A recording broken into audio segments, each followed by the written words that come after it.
I am in a local cafe, sitting in a booth, and just a few booths behind me is Hillary Clinton, who's come in here for lunch. I think she really is taking a little bit of a break between canvassing and her rally, so like us, I'm sure she just wants to warm up because it's a really cold day outside.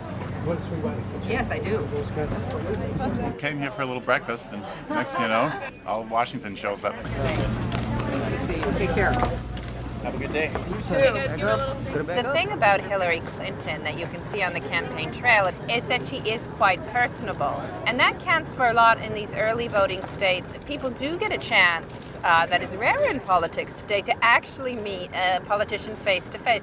This is exciting just because we come here every weekend. We live right across the street.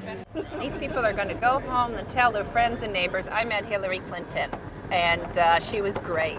And that's 5 votes, 10 votes. I mean, that counts for a huge amount. New Hampshire is really a very small state. The decision could be made by 100 votes, a few thousand votes. She needs to win New Hampshire, especially if she loses in Iowa. You know, then it will be game over here. We are now going to a little town called Plaistow. It's about 30 miles south of Manchester. She's going to be speaking at a school. It's one of your classic political rallies. I think they're calling it a town hall meeting. So Hillary Clinton will take questions from the public.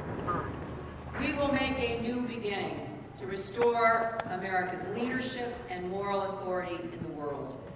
I believe the world will breathe a sigh of relief when the Bush-Cheney administration finally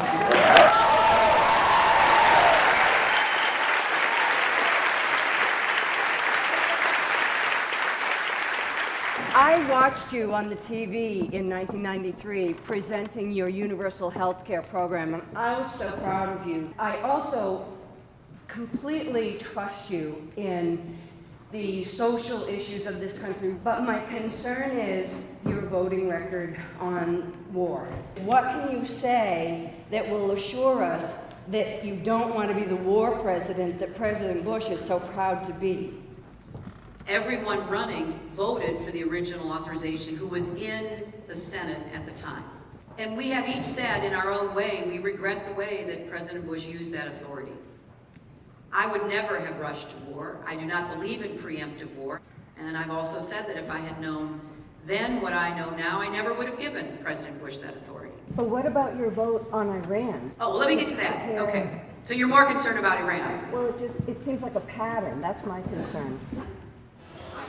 But we don't need a man leading this country to make it a good country. So does that make her vote on the war that much more disappointing for you? Because you invested such hope in her. Yeah. Well, I'm not done being on her about that. I'm not done. I think maybe this is a beginning. It's like, Senator Clinton, we want you. And we need you to be on the peace movement. I think you could really begin to calculate the slide in Hillary Clinton's popularity with her vote to sort of designate the Revolutionary Guards as a terrorist organization. I mean, that has really fed into the argument of Barack Obama that, yeah, you can have experience, but that doesn't necessarily mean you'll have good judgment. We're going to Nashua. There's another rally, and it's the last event of the day here in New Hampshire. She's on her way to Iowa tomorrow morning. Campaign buttons, folks, all union made.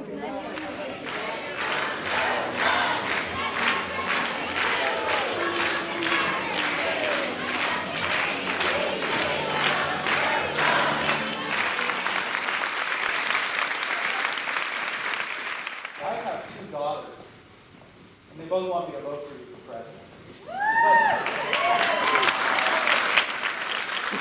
I haven't quite gotten my arms around committing to that yet, and I'll tell you why.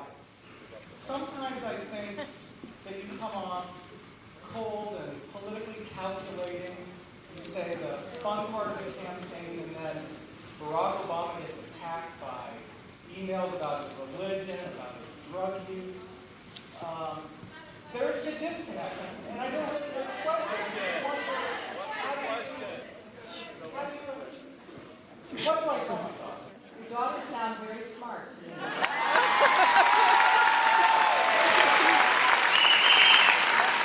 I only tell you what I believe. I can't ask you to agree with everything I tell you.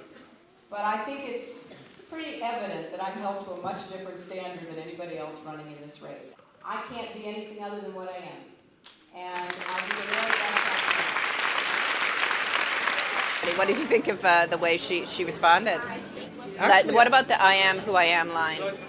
I thought that was great because that really is who she is. What does Politically it mean? calculated. Okay, so that's... She admitted that she is, I think. Didn't she? What did you think she would say? What were you hoping for her to say?